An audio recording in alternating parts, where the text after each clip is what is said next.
ल साथीहरू यो जुन आजकलको कुरा त मेरो सुन न पहिला हैन। अब यस्तो हैन जस्तै हैन म चाहिँ न्युट्रल छु हैन विशाल तिमी पनि न्युट्रल अब तिमी चाहिँ भक्तिमा छौ हैन तिमी मतलब के भगवान तर्फबाट हैन म भगवान तर्फ हो किनकि अब हेर भगवान चाहिँ हामीलाई अलिकति मान्नु पर्यो किनकि भगवान यहाँ त यो संसार कसरी चलिरहेको छ भने कोही छ कि यो क्रिएटर भन्छ नि यो संसार जसले बनाएको छ उसकै निगरानीमा चलिरहेको छ र मेरो विचारमा चाहिँ को छ भन्नाले मैले अहिले पढेको शास्त्रहरू यो पढेको अनुसार चाहिँ भगवान Krishna the cause of all causes उहाँ नै हुनुहुन्छ हैन तिम्रो विचार चाहिँ के छ भन अब म हैन एउटा आफ्नो विचार दिन्छु ल जस्तै हैन सपोज मानौँ हैन विचार सुन न त सपोज मानौँ हैन हामी बच्चैदेखि जस्तै हाम्रो छोरा भयो हैन पछि त बच्चा हुन्छ नि हामी बच्चैदेखि हाम्रो छोराछोरीलाई के भन्छौँ थाहा छ कि साइन्सको बारेमा सिकाउँछ हैन भगवानको बारेमा यति पनि केही थाहा नहुन दिने हैन बच्चैदेखि हामी त्यसलाई साइन्सको बारेमा सिकाउँछौँ साइन्सको बारेमा सिकाउँछौँ हैन सबै कुराहरू फ्याक्ट कुराहरू सिकाउँछौँ हैन त्यो बच्चा एक दिन 22-25 वर्ष हुन्छ हैन ठीक छ सुन तिम्रो यो क्वेशन हो नि त त्यो बच्चा एक दिन 22-25 वर्ष हुन्छ हैन त्यसलाई अचानक आएर हैन 7-8 जना मान्छे आउँछ ठीक छ 7-8 जना मान्छे आयो कोही के भन्छ त्यसलाई कि तिमी अहिलेसम्म जति कुरा पढ्यौ नि त्यो सबै गलत हो हैन यदि तिमी भगवानलाई पूजा गर्छौ भने तिमी स्वर्ग जान्छौ न त नर्क जान्छौ हैन अर्को मान्छेले फेरि त्यसलाई के भनेछ तिमी जति ज्ञान आर्जन गर्यौ सबै गलत हो हैन तिमी ईश्वरलाई पूजा गर्छौ भने तिमी स्वर्ग जान्छौ न त नर्क जान्छौ हैन अर्को फेरि मान्छे आएछ हैन त्यो ढाका टोपी लगाउने मान्छे सरी अर्को मान्छे आएछ हैन त्यो के भन्छ कि तिमी इस्लामलाई पूजा गर्छौ अनि तिमी स्वर्ग जान्छौ न त नर्क जान्छौ हैन त्यसले 7-8 वटा मान्छे आफ्नो आफ्नो विचार राखेको छ जुन मान्छेलाई हैन उसको बाउले जहिले बच्चैदेखि राम्रो राम्रो कुरा सिकाएको छ साइन्सको नलेज दिएको छ हैन फ्याक्टहरू सिकाएको छ त्यो मान्छे के उनीहरुको कुरा विश्वास गर्छ भन न तिमी गर्छ किनकि त्यसलाई बच्चादेखि भगवानको बारेमा केही थाहा छैन अचानक आज मान्छे आएर के भन्छ कि तिमी यसलाई पूजा गर न त तिमी नर्क जान्छौ हैन यो त्यो मान्छे विश्वास गर्छ यो कुरा त्यो मान्छेलाई पागल भन्छ कि भन्दैन तिमी हल्का सोच त भन्छ पागल तिम्रो question भन्छ कि भन्दैन हेर यो अब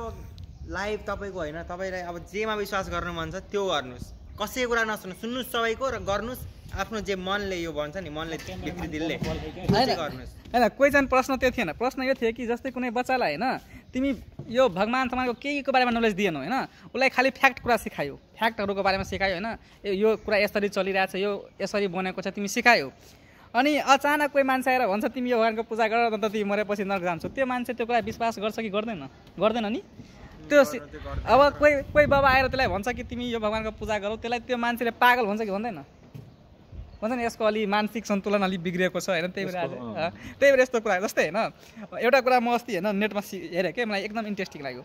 जतिसुकै बुक छ हैन धेरै बुक छ नि त ग्रन्थहरु सबै धर्मको आफ्नो आफ्नो बुक छ थाहा छ यता हेर आफ्नो आफ्नो बुक छ तर कुनै बुकमा पनि हैन डाइनोसरको बारेमा भनेको छैन किनकि सबै जति धर्मको बुक छ सबैले हैन आफ्नो एउटा एपिल गर्छ कि मेरो बुक हैन मा रिलेटिभिटी के साइन्सको जति कुरा छ सबै कुरा छ हाम्रो बुकमा भन्छ कि भन्दैन जति दुनियाँको जति प्रश्नको उत्तर छ सबै चाहिँ हाम्रो बुकमा भन्छ तर कुनै बुकमा डाइनोसरको कुरा गरेको छैन किन होला त्यस्तो यो कुरा सोचेको छ यसले डाइनोसरको कुरा कुनै बुकमा गरेको छैन तिमी भगवत गीता पढ हैन बाइबल पढ कुरान पढ कुनैमा गरेको छैन थाहा छ किन जब यो बुक बनियो नि जस्तो हाम्रो ग्रन्थहरुको जति बेला त्यो बुक बनियो नि त्यति बेला यसको बारेमा डाइनोसरको बारेमा कसैलाई थाहै थिएन बुझ्यौ कसैले त्यसको बारेमा आइडिया नै थिएन हैन पछि आएर साइन्टिस्टहरु हैन प्रुभ गर्यो कि साच्चै डाइनोसर थियो कुनै ग्रन्थले प्रुभ गर्न सक्दैन कि डाइनोसर थियो तर साइन्टिस्टसँग त पुरा ठोस सबुत छ नि त त्यो प्रुभ गर्न सक्छ डाइनोसर थियो किनकि यो हैन यो दुनिया बन्नुभन्दा पहिला हैन यो धर्म आउनुभन्दा पहिला के थियो दुनियाँमा डाइनोसर थियो तर यो एउटा कुरा क्या साथी